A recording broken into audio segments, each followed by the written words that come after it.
What is going on, everyone? Welcome back to another episode of the American Snippets podcast. Once again, my name is Dave Brown.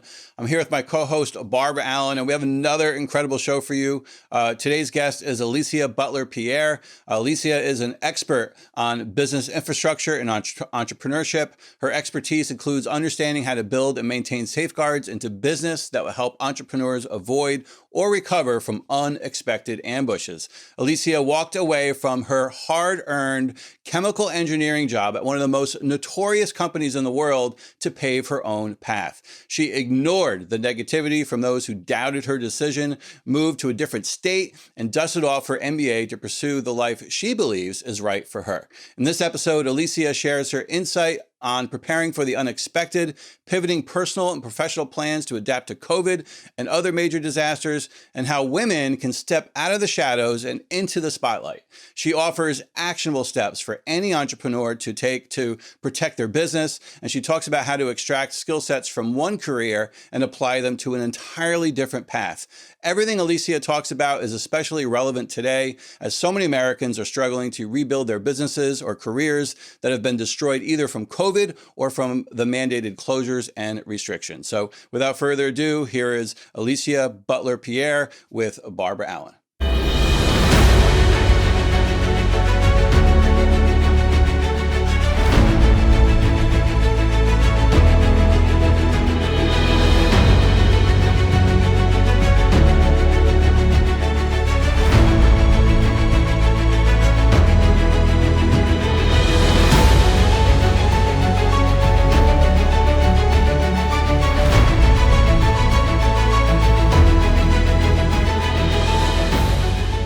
Hey there, welcome back to another episode of American Snippets. I'm your co-host, Barb Allen. This week, I had the immense pleasure of sitting down with Alicia Butler Pierre, and this is really refreshing for me personally, and it will be for you too, I know. In case you haven't noticed, American Snippets is a little heavy on the testosterone-packed guest, which is fine. I can definitely navigate myself on the man's world, right?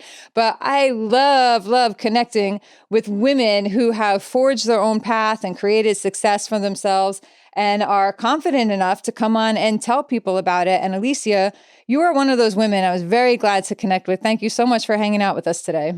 Oh, thank you so much, Barb, for extending the invitation. I really appreciate it. Yeah, this is going to be excellent and fun. So you're the CEO and founder of Equilibria. Tell us first what that company is. So it is an operations management consulting firm. So what that really means, Barb, is we basically help fast-growing small businesses scale with less pain. In a nutshell, that's what we do. In a nutshell, I know you say it like so pleasantly and softly. I know. It's way more complex, I think, than it sounds. But you simplify it and dial it down. I imagine even that approach, that like confident, soothing, like, hey, this isn't that big a deal, we got you tone, is really comforting to your clients, because I know how overwhelming it is to look at a company and be like, we don't know how to run this thing. You know? That's such a great point, because we're going into a very chaotic situation, because when companies are growing really fast, they're building the plane as they fly it, so to speak, and things are all over the place. There's no standardization usually. All of the knowledge usually resides in one or two people's heads. They're trying to build a team around that, and it's just a very chaotic environment. And so you're right, being able to go in there with a sense of calm, that alone has a tremendous effect on the people that we work with.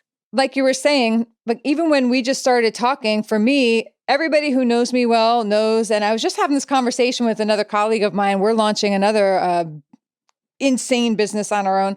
But, I'm a front end girl, right? I am the one who likes to do all the front end thing, and the operational stuff, which is really the most important part of a business, is somewhere where not only it just disinterests me, but I'm blessed enough to know that my partner is really good at that and has it covered. So were it not for the fact that I am partnered with somebody, not that I'm sure we couldn't use, I know we could use some like straightening up here or there, right? But especially for people who maybe are overwhelmed by the business end of it, to have a professional like you come in. And now you've worked with some really notable clients and done some things. Why don't you rattle off, go ahead and name drop and talk about some of the clients that you've worked with? So in addition to smaller Yeah. companies, I've also worked with much larger companies like Coca-Cola, Home Depot. I've done some work for Lowe's Corporation. Right. Oh gosh, the CDC. I've worked with the Library of Congress. So there's a blend there, but Yeah. to be honest with you, my passion is really with small business. Yeah. And I think so, but that's notable because a lot of people would say, okay, I'm working with these great companies. This is where I'm going to stay. So for you to then choose to step away from those giant corporations and say, no, this is where I'm more heavily invested. I can work with you. I think that brings more credibility to you too. Like here's somebody who's worked with all these behemoth companies and you're taking all that information and bringing it directly to a person who's going to, it's like this much energy and this much of a shell. And you can only go like up from that, right? If they follow, your That's teachings. Yeah. yes, that's exactly right. These larger organizations, they're so large. There's so many layers of management. There's bureaucracy most often than not that's involved. But when you're working with those smaller companies, they actually listen to what you're telling Yeah. them. And you can readily see the impact of your advice and your recommendations and the solutions that you are deploying for them. Whereas in a larger organization, it can be a while before you start to see the impact. Even they may not ultimately go with your recommendation at all. You get paid, but Yeah. but when you're working with the much smaller companies, again, you just have that ability to readily see the impact that you're making, and there's something very self gratifying about that. There 100% is. Some of my personal frustration as being the one who's not on the back end and doing the tangible, okay, this, I'm going to set up the SEO, whatever it is, I'm going to see this. When you're like the creative front end, you don't get to see that progress so much. And it can feel like spinning your wheels and it takes like a little extra oomph to get up and going now, right? But you didn't always start. And this is one of the things, there's a lot of different like tweaks and twists and turns in your path that I really love. And I want to pull a note out. You didn't start as a CEO of your company. You didn't like get up and say, I'm an entrepreneur today. You went Right. the college path, not only college path, chemical engineering with an MBA as well, because why not be an overachiever? And then you actually started off your career in an entirely different industry. Yes. So talk Would you about, like to know how that started? yes. Well, Barb, I was always very good in science, and I had a particular aptitude for chemistry. So when it came time in my senior year of high school, instead of taking physics, I took an advanced level of chemistry. So by the time I graduated from high school, I had 2 years of chemistry under my belt. And in my senior year, my high school chemistry teacher, she knew that, it was the time of year when most students were starting to apply for college. And she took a particular interest in what my future career was going to be. And I selected chemistry. Originally, I wanted to do journalism, believe it or not. There's a whole story That's a behind that. completely different side of I your brain. know, I know, right? Yeah. Um, but because I realized I was good at chemistry, I enjoyed it. So that was what I thought I wanted to get to major in college. And she told me, that's good, but you're not going to make a lot of money with an undergraduate degree in chemistry. You would almost have to go up to the PhD level before you start to make really good money. But if you chose chemical engineering, you can make great money right out of college. And so, Barbara, I wish I could tell you there was something more scientific to it, something more, that I had an epiphany, but it was about money. I wanted to make money. That is an epiphany. Like that's a big, hey, I'd like to get paid for this. I'd like to get paid well. And so Yeah. I pursued my degree in chemical engineering. And once I finished and I started working in industry, my very first job was at Monsanto. And what I realized working there, I had the technical knowledge, but I didn't understand the business. I didn't understand the business decisions that were driving the production schedules, for example. One day you may be told to operate at full capacity. The very next day you may be told to shut everything down. Well, why? What's driving that? And it had nothing to do with the science or the engineering behind it. It was based on some business decisions. And it was like speaking another language, talking about assets and liabilities and equity and debt equity. That was so foreign to me. So that's why I decided to go back to business school. So I was working full time during the day and going to school at night. So that's why, that's how that came about in my career. Yeah, well, that was a smart move, and it paid off for you when you wound up leaving that company. And that's another, I feel like we have about 8 different podcasts here and completely different topics because there's already like words you're saying where I'm like, boing, boing, like but that's a completely different topic, right? So we're just going to stick to the path here that we chose. But so you wound up leaving that company and then I did. branching out on your own and going in a completely different path. And again, as we were talking about before we started recording, there's going to be a lot of people out here right now who are in a whole new career path than they were 1 year ago before COVID hit and all that. And maybe some people are at the point now where they're realizing that, hey, the current business they're in isn't going to sustain it and they're going to have to take another path. But a lot of people get trapped in that functional fixedness where, you're a chemical engineer and now you're a really, sought after business professional helping people mold and craft and really build their business's infrastructure, which is not using chemistry, but you're using so many of the skills and traits. And this is where I want anyone who is stuck in this position now or worried about how to flip careers, how to move from one career into a career that has seemingly nothing to do with it. Pay close attention to Alicia's story here because she learned how to pull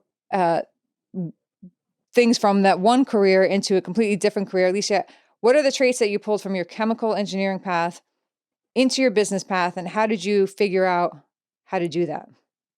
Sure. And thank you for that question, because I wish more people would ask me that.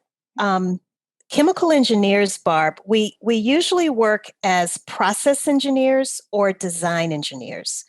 I worked as a process engineer. And what that meant was, we'll just take Roundup, for example, because that's what I was making when I worked at Monsanto.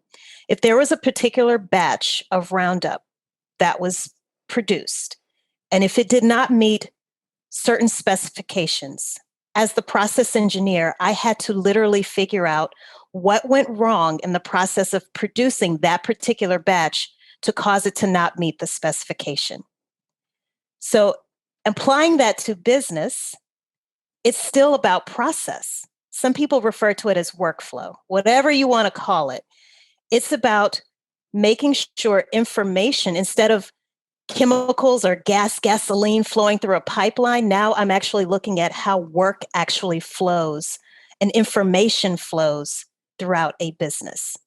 So to me, the process piece of being a chemical engineer is single-handedly the largest skill and the trait that I've carried with me into business, is having that very methodical mindset. And sometimes it can be a bit much because the level of severity, I would say, isn't usually as large as it is when you're in a manufacturing environment. For example, if I tell you, Barb, this particular manufacturing process requires 50% water, 10% sugar.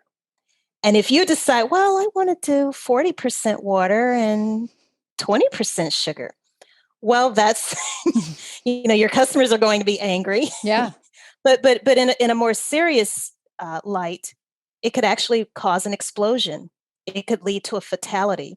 So there is no room for error or interpretation, I guess is a better word, when you're in a manufacturing environment. However, on the business side, when you're talking about your process for producing your podcast, your sales process, your process for search engine optimization of your website, you have a lot more flexibility. You still want to have something in place so that whether you perform that process or someone else performs it, it's going to roughly produce the same result. But sometimes I think some people can get maybe a little bit too loosey-goosey with their processes, if they even have their processes documented. But again, to circle back to your original question, it's all about process. And that is the one factor above anything else probably that I brought over with me from my career as a chemical engineer. What do you have any words of encouragement or advice, or I guess advice would be better, Yes. insight to somebody who's in the similar position now, because we're seeing, just some crazy times here where people are losing careers or changing careers or trying to pivot and create new things. So what is it that you can say to somebody who's in the situation trying to figure out what on earth to pull from one career into another? I have pivoted so many times, it's not even funny. But in all seriousness, for anyone who is watching this or listening to this, listen to your inner voice. We live in an incredibly noisy world. We have our phones pushing through notifications all the time. We have the internet. We have TV. We have billboards. The minute we step outside of our, wherever we live, there's a lot of noise. But always think about what is truly bringing you joy and what may not be bringing you joy. And if I may, if it's okay with you, Barb, when I knew probably my second year working as a chemical engineer that I did not want to be in a plant for the rest of my career. I knew that. I had to figure out, how can I still leverage my career without actually physically being present inside of a plant? Oh, I know. I can go and work at Monsanto's corporate office in St. Louis, Missouri. And that's what I thought I was going to do. But then once I got into business school, I fell in love with it. Oh my gosh. It was just so much more interesting to me. Not that I don't enjoy engineering, because I still do, but I just found business to be so fascinating. And I looked at my MBA as the tool that I could use to facilitate that career transition. But here's what happened. When I graduated with my MBA, it was December 2004. About a month later, by that point, I quit my job. I was working at a smaller engineering consulting firm. So I did leave Monsanto because I knew the corporate environment was not for me. So I worked for a much smaller family-owned engineering consulting firm, much better environment for me personally. That's where my love affair with small business probably started, because I had a front row seat to what it took to operate a small business. And even though they're considered small, they still had over 200 employees. But when I abruptly decided to quit that job, because I just had this nagging, persistent feeling like, Alicia, leave, get out. Don't just get out of this profession necessarily, get out of this entire city. I was living in New Orleans, and not just get out of the city, get out of the entire state of Louisiana. And I was smart enough to not share that with too many people, because we know what happens when you share your dreams. That was going to be my next question. Yeah. So I was told, I'll never forget, I had an ex-coworker at Monsanto who told me, the grass isn't always greener on the other side. And I said, well, you know what? I'll never know unless I get out there and try for myself. Let me see for myself. And people thought I was absolutely insane, Barb. I owned 2 homes. So by this point, I was about 27 years old. I owned 2 homes. I had a very comfortable lifestyle in New Orleans. I was single. I didn't have children. I saved most of my money that I made, and I was traveling around the world. I had a great life. So why on earth would I give all of that up and venture into the unknown? But again, I just had this nagging, persistent feeling, this intuitive thought that just would not go away. So I quit my job. I graduated December 2004. 2 weeks later, January 2005, I put my house up for sale. Again, I'll never forget, my real estate agent said, oh, your house might be on the market. It could be weeks, months, Alicia. My house sold that week. Turns out my next door neighbor bought my house. Wow. And I relocated to a city, Atlanta, Georgia, where I literally knew one person. And 6 months later, Hurricane Katrina happened in New Orleans. Can you imagine, Wow. Barb? And when I came here to Atlanta, I was looking for a job. Atlanta compared to New Orleans was like, oh my gosh, this land of milk and honey. All of the companies, the Fortune 500 companies that have a presence here, again, Home Depot, Coca-Cola, Delta Airlines is headquartered here, Chick-fil-A, all of these companies. So I thought for sure, oh, they're going to be beating down my door to hire me. Here I am, this chemical engineer with this newly minted MBA. It did not happen that way, Barb. It did not happen that way at all, because there are a lot of really smart, talented people here. And I just happened to be reading. It's funny how things happen to you. I started reading different articles, books, watching documentaries. And it was as though the universe was conspiring to send this message to me: Alicia, we are all born with natural skills, talents, and abilities. But we've been indoctrinated through our school system to learn. We're basically taught to work for someone else, to go and work for that really large company, instead of capitalizing on the skills and the talents that you naturally have and build a business around that. So I started thinking, Barb, well, what is it that I'm inherently, naturally very good at? And it's organizing. So I started my company. Believe it or not, Equilibria actually started as a professional organizing company. I went to Office Depot. I bought a pack of Avery business cards, the kind that you could stick through your inkjet printer. I made up some business cards, and I just started going online looking for different Chamber of Commerce events, different networking events for business professionals. And that's how it started. I didn't know what I was doing. I wish I could just tell you. Bit by bit, you just put yourself out there without any real I put path or myself plan. out there. And I have to tell you, it was probably a blessing that I didn't have anyone around me at that time, because I think if I had close family and a lot of friends, it may not have happened, because I may have succumbed to the pressures of, girl, are you crazy? Have you lost your mind? What are you doing? Go get a job. Well, keep applying.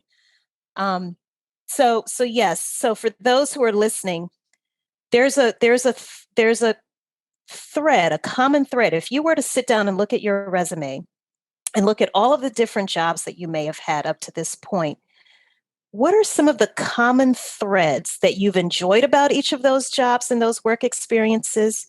And what are those maybe 2 to 3 skills that you, no matter whether you were flipping burgers at McDonald's or you were, I don't know, a manager at a Macy's, there may have been certain skills that you've applied across all of those different jobs. Capitalize on that and leverage that into whatever you think your next move needs to be. Expose yourself to different ideas, different industries. Read. Barb, I tell people this all the time. Read a book. Don't just read blog articles. Those are nice, don't get me wrong, but pick up an actual book and read. It's a far different experience from reading an article here and there on the internet.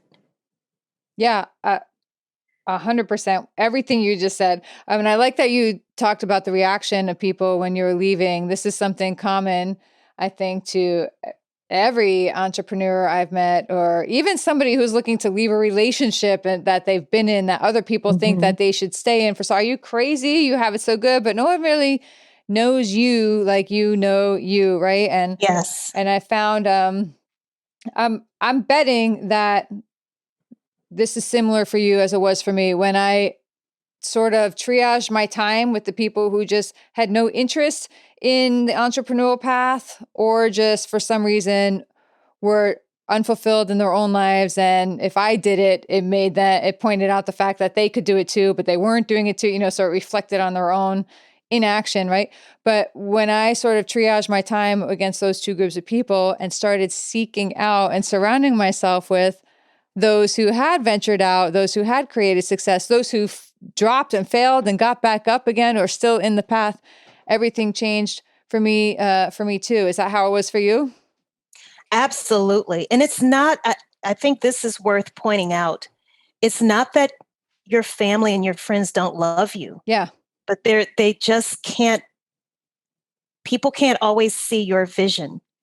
And you're so right, Barb. You have to surround yourself with your tribe, people Yeah. who get you, because you can't, I can't call my parents and my dad maybe, but my mother, no. For sure, no. No. She's still telling me about, job openings 15 years in. Seriously?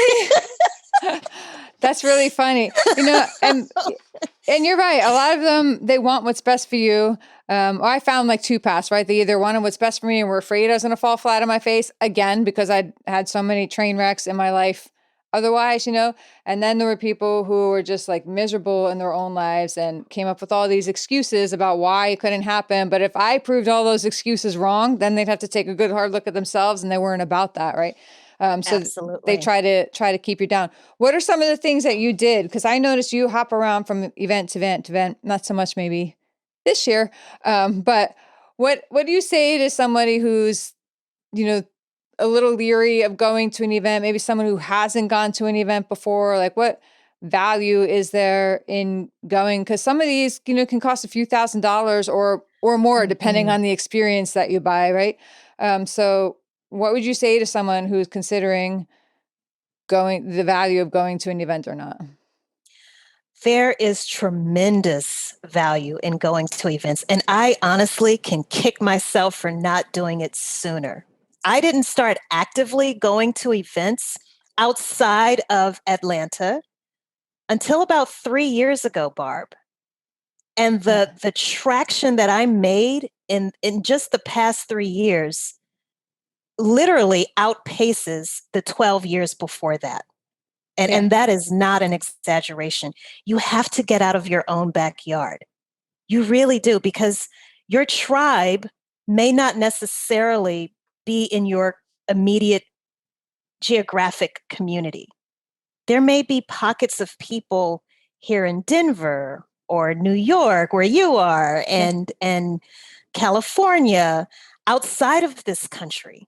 But you'll never know unless you start becoming an active participant and seeking out these events. There's scores of them. Just pick whatever you're interested in, and you will find an event or some type of a conference. A benefit of COVID is that so many things were digitized in 2020.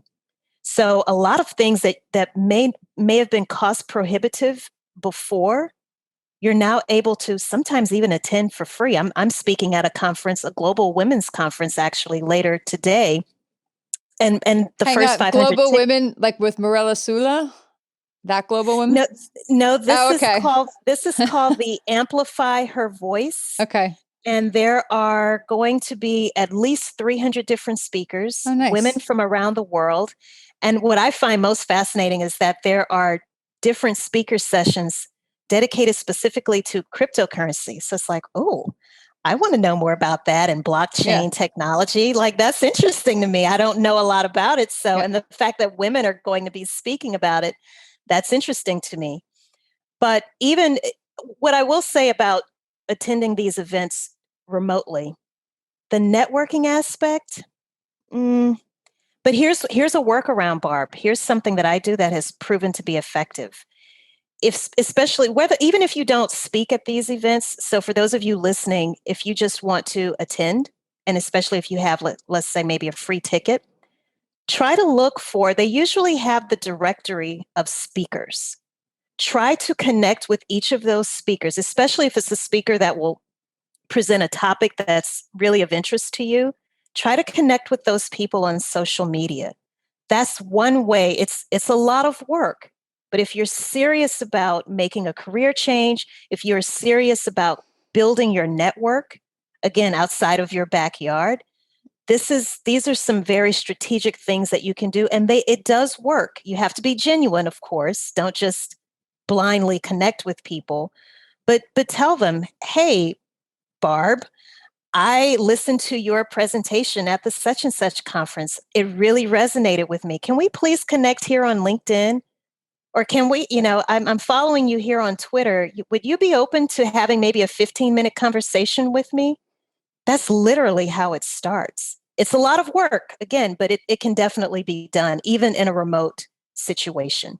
Yeah. And the other thing I think I would tack onto that, as I'm sure you know, you can send out 50 or 100 of those messages, and maybe only 2 or 3 people will say yes to the 15 minutes. But that's all you need is 2 or 3 or That's one person. true. Like the one person in that 15 minutes is going to unlock things. So just because you get like 90 no's, because a lot of people aren't going to have that time for that free 15-minute, they probably get hundreds of those requests a week. But that one person or 2 or 3 who's going to say, yes, here's my 15 minutes. That's where the gold is, right? Like that's where you need to go. And don't get discouraged by those people who say no. Continue to follow them and, add value to them. And then they're going to eventually notice you. And that's how you got to go. You got to play the long game, I think, is what that comes down to. Oh, I'm so glad you said that. That is so true. Yeah. It's not overnight. Yeah. And there may be, there's always, outliers, right? But for the most part, even with podcasting, as you know, Barb, you have to be in this for the long game, and it requires consistency. Yeah. You started your podcast, Business Infrastructure. What prompted you to do that? Honestly, I was looking for a newer, fresher way of getting the word out about what the heck I do. Like, what is business infrastructure? And the podcast has been such a blessing, Barb, because it's not just me doing monologues. I invite, like you, I invite guests onto the show. So it's helping one episode at a time. It's helping to get the word out about what business infrastructure is. But more importantly, where are these are the resources that you can access as a small business owner. This doesn't have to seem insurmountable. It doesn't have to seem as though it's something that only applies to manufacturing companies or the large guys that we were talking about. This is accessible information that they can have, that they can easily go and look at on the show's website. And each guest comes on and shares exactly how they did a particular thing. So again, giving you kind of a glimpse behind the curtain or under the hood. If there's a particular challenge that you're trying to work through operationally in your business, it's a great podcast to check out. Yeah. And that is something to be said about going and listening to something where you come away with like one actionable thing at least that you can do and apply right now to your world, personally or professionally. That's I think that's a must-have for every episode. So speaking of actionable steps and all that, let's before we move into 500, I feel like all these questions are flying away in my brain, right? So I'm just trying to focus here. But what are some things now that, because we are, again, about to celebrate the 1-year anniversary of 14 days to stop the spread, right? So a lot of businesses are taking hard hits. If there is somebody who is looking to start that new business today, who has found, there's like companies going into sanitized restaurants or whatever, all these creative things that are being out there, because we're exposing some entrepreneurs, right? This is every downside creates opportunity. And now we're seeing these people take these opportunities and run. So for somebody who's found that niche and says, okay, I found a hole, I found a problem created by this past year, I know how to solve it with my company. What are some things you would suggest to them, 1 or 2 or 3, whatever steps to take to sort of do their best to bulletproof their business for the next 6 months or a year? Because it feels like, where there's talk about another crash coming, a recession and all this. So what are some things somebody can do if they're starting out or they have a startup going, some safety nets to wrap up into their company to help prepare them for what's ahead? Sure. And I'm really glad you asked this question. There's so much that we that's really could spend an hour. So I'll try my best to summarize it. Number 1, make sure your operations are digitized. And what I mean by that is get really familiar with digital technologies. If you haven't started incorporating digital technologies into your business, you're in trouble. But I'll say this also, Barb. in my opinion, you still need to have that balance. You need to kind of have, the analog version of what you do as well as the digital version. Yeah. Here's the challenge when you start to digitize things. Your company becomes susceptible to cyber attacks. So if you have a website for your company, make sure you're adhering to the GDPR policies, privacy policies, cookies policies, but make sure you have that SSL certificate for your company's website. There were so many articles that I read last year, Barb. We, as small business owners, we think, oh, well, I'm small, who's paying attention to me?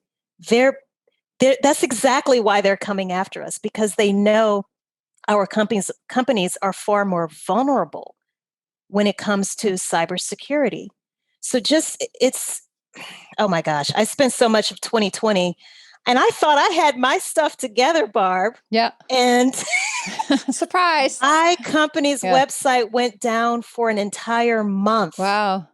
An entire month because of attacks. Really? It was awful. It was absolutely awful. And I don't want anyone who's watching this or listening to this to go through that. Make sure you have all of those protective measures in place. Yes, you're going to have to shell out more money, but I'd rather see you pay up front than to pay later. So get that firewall protection in place. I had SSL certification. I thought I had all of the things that we needed, but we still had points of vulnerability. So with that being said, as you, whatever business you are looking to start in digitizing your operations, also make sure that you have a resident technology person, a technologist who can help you troubleshoot things. My site went down for a month. I didn't have a technologist on. I do now. Yeah. Yep. Greg is an employee now. That's a whole new career field opening up, right? There's going to be a demand for those. Because when you think about it, your website, and a lot of people, I don't think entrepreneurs really think of it this way, but it's your digital storefront. Yeah. It has to be maintained. It cannot go down. If you land on Barb's podcast and it goes viral and all of a sudden you have all of this traffic coming to your website, is it going to crash? If it crashes, who can you call on lickety split to help troubleshoot it and get it back online? Another really important tool that I recommend, now this is also a carryover from my days as an engineer, have that disaster recovery and business continuity plan in place. Things will go wrong. Listen, I'm from Louisiana. We're susceptible to hurricanes. And so I think that's a big part of why Louisiana is always able, and parts of Florida, for example, the whole Gulf Coast region, I think that's part of why we're able to bounce back. It may not seem quickly, but it's still pretty relatively quickly. Speaking, yeah. Right, relatively speaking. But it's because we know to always be on the lookout for something like that. But I was listening to one of your episodes and you all were talking about the snowstorm that swept through Texas. Right. They weren't prepared for that, clearly. Mm-hmm. Had it been a hurricane, okay, yes, we know how to deal with hurricanes and flooding. But the point is, anything can happen. It doesn't matter where you live in this world. Strange things are happening. Yes. And I remember what's so interesting about the pandemic, Barb, I can remember reading a Harvard Business Review article, maybe back in 2005, 2006. And that was personally for me, my first introduction to what a pandemic actually is. And it was a simulation. And they said, okay, if there's a pandemic, this is what's going to happen. And it was so prophetic that it's scary to go back and look at that article. I'll have to go find it. I know I still have it. Yeah. But the same thing happened with Hurricane Katrina. There was a professor at Louisiana State University who comes from the Netherlands, and he did a simulation. I think it was called Hurricane Pam. He said, it's not a matter of if, it's a matter of when. And when it happens, this is what you can expect. And people just, ignored it or whatever. Right. But get your disaster recovery plan in place. And it's not just weather-related disaster. A disaster could come in the form of theft. Mm-hmm. A disaster could come in the form of fire. A disaster could come, again, in the form of a pandemic where you are forced to shut down. Yeah. Um, so yes, a disaster recovery plan, and I'm more than happy to share a resource that I have for that with your listeners. Maybe you and I can Awesome. talk about how we can Yeah. get that out to people. Well, we're going to Yeah, put your website up and all that. And we always encourage anyone listening who connects with what a guest is saying to follow them online. Connect, like that's half the point of what we're doing, right? We don't want to just be a one and done. If you're listening to this now and you're like, man, I need to get me some more of Alicia and her knowledge, right? Follow her. So this is a good part to do it. We normally do it at the end, but let's talk about your links and like, where can people find you? Sure. The best place is my personal website because it has links to all of my social media profiles. So that's AliciaButlerPierre.com. So that's AliciaButlerPierre.com. The whole name. Excellent. I know we were going to talk about that, Barb. Yeah. So let's do it. What's with because I had asked for anyone like wondering why we're laughing at this. I had asked her, I always try to ask my guests beforehand before I stumble through their names. Do you prefer to go by this name or that name? And yes, Alicia Butler Pierre, all three of those. What's the story? Especially, and I know you can appreciate this when you're trying to market yourself, especially, but the first incident that I can remember happened when I was in college. And for several months, I was receiving these very bizarre phone calls asking me about my parole date. When was the last time I had seen my parole officer? And I would keep explaining, I've never been arrested. I have no idea what you're talking about, but it persisted. But they had my name. There was another Alicia Butler out there who was engaged in criminal activity. And wow. So that's a likely story, Alicia. Yes. Likely story. Yeah, and just really quickly, I remember when I lived in New Orleans, there was another Alicia Butler who had the exact same birthday as me. And we both happened to schedule appointments at the same dermatologist. That's another thing. But it was just crazy, right? So I make it a point to.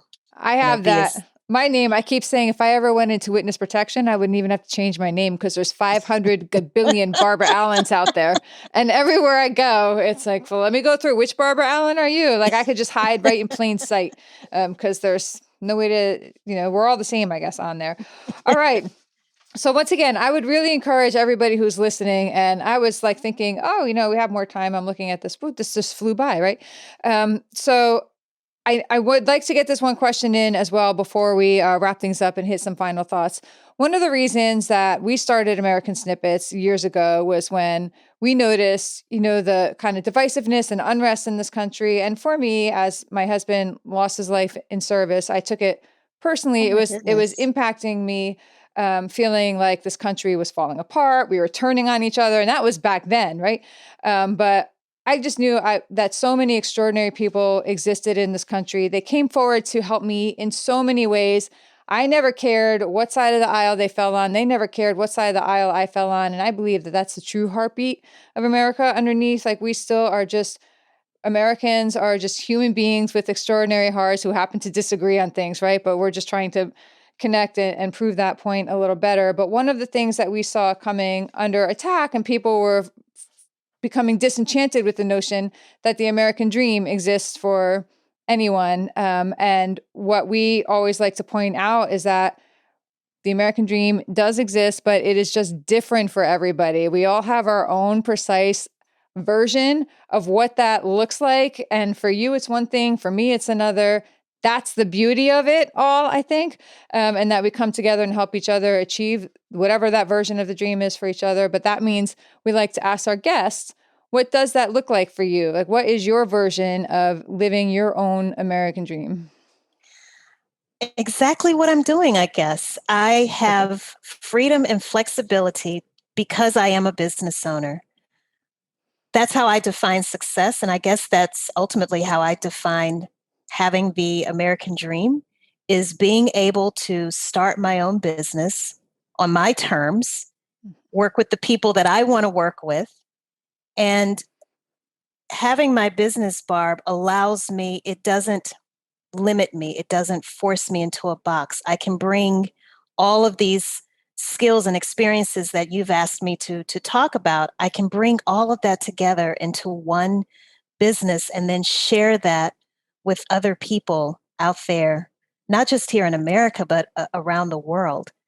And that is the greatest feeling and satisfaction. Am I a multi-millionaire? No, but I am happy. I go to bed every night with a clear conscience. And I honestly, this is just me being very truthful. Yeah. I can't relate to people who wallow in misery because of their job, their job. If you don't like it, get out of it. You can get out of it. Will it be easy? No. And that's the part people don't want to hear. Mm-hmm. Yeah. Nothing worth having comes easy. It requires work, it requires dedication, it requires consistency, being persistent, being tenacious. Everybody's not cut out for that. But if you are willing to put in the work, you will be rewarded. I can promise you that.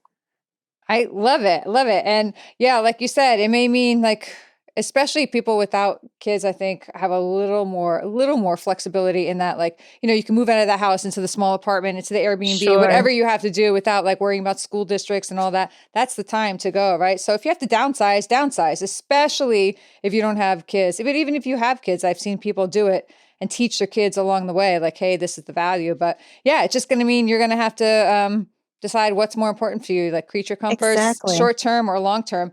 And again, I'm going to say, I keep saying one last thing, but we had talked about how hard it was to connect with women and to get women out here on the platform. So just give us like your little, I don't know, short impression, insights into how women can connect more and how to find these women that are movers and shakers in their own worlds, or how to become one. Like your thoughts on women connecting with other women and sort of lifting each other up. Yes. I find that women, we can definitely embrace each other. So if I were to, we're having this podcast interview right now. I have also found, like you, that it is very difficult to book women onto the podcast. Really? If I send an open call out, men accept right away. Fill out the form. Let's go, Alicia. I'm ready. Women, well, can we talk about it first, Alicia? I mean, I want to have a conversation. What's it going to be about? I'm like, girl, you know your stuff. Right. And here's what's so crazy, Barb.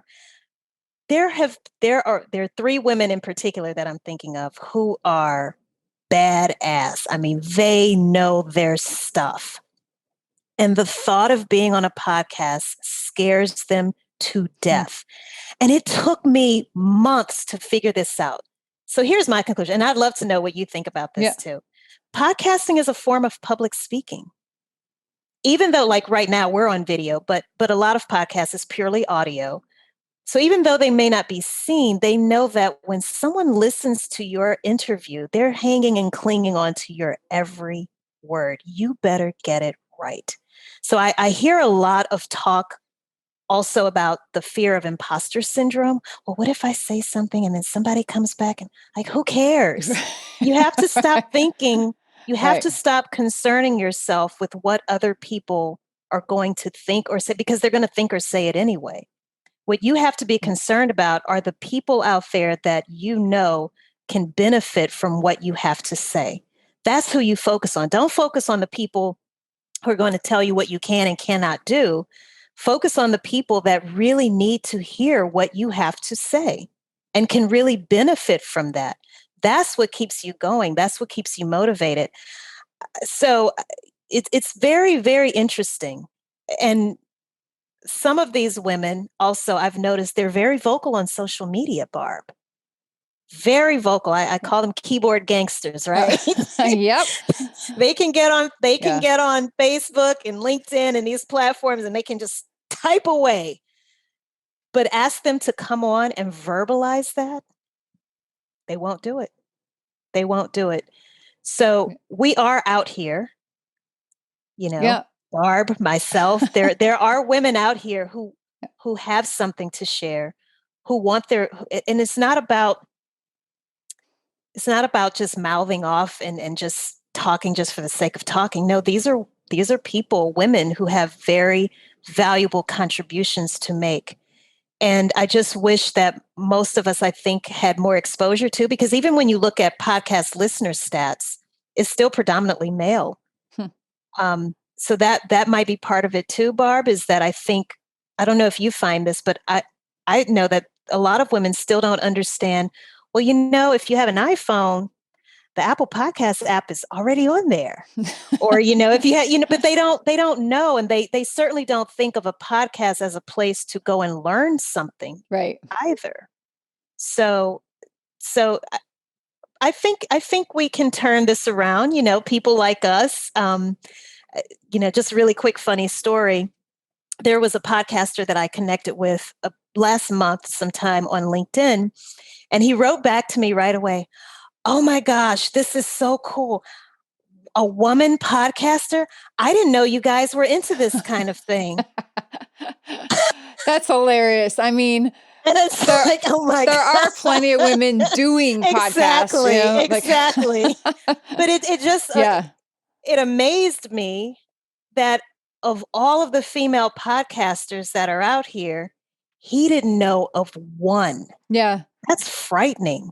I think it feels like we're outnumbered anyway. I mean, I could be wrong about that, but it does feel like there's more dudes out there than women. We right? are. But we are outnumbered. And it's something about the communication. I don't know. I just find it very interesting that, for me to even, find the woman out there who like fits the platform and we want to have on, either you can't get through to them through their 3,000 gatekeepers, or you get or you get through and you just don't hear from them. I don't know. It's interesting to me. And so I'm going to keep like paying attention to it, but I am super glad. And we connected. I'll go ahead and say it. I connected with you through Guestio, Travis Chappell. We had him on our podcast, to talk about all he's doing. And I would recommend if there are any women out there, let's give them a plug now, right? And help the women connect. Yes. If there are women out there who have a story to tell, a mission to serve, and, you want to get out there and share it on the podcast, hop on Guestio, and check it out. You're welcome, Travis. But I don't mind doing it. I don't mind doing it because it's great, right? Like I would never have found you without that. So I'm happy to throw that out there because it's great. And I think that those are more things that we need to be aware of. There are ways to get seen and heard and do that. So Alicia, thank you so much for going out there and Barb. being accessible. This was fun. And throw it out there one more time, your websites, where people can find you one last time. Sure. It's Alicia Butler Pierre.com. And when you get there, you'll see how to connect with me on social media, my podcast, my book, my consulting company, all things me, basically. Excellent. And I'm sorry we didn't get to even hop onto your book, but I'll put a link up. We'll do a write-up on the article and I'll put a link up to your book as well. Okay, sure. That'd be great. Thank you. All right. Thanks so much, Alicia. Thank you, Barb.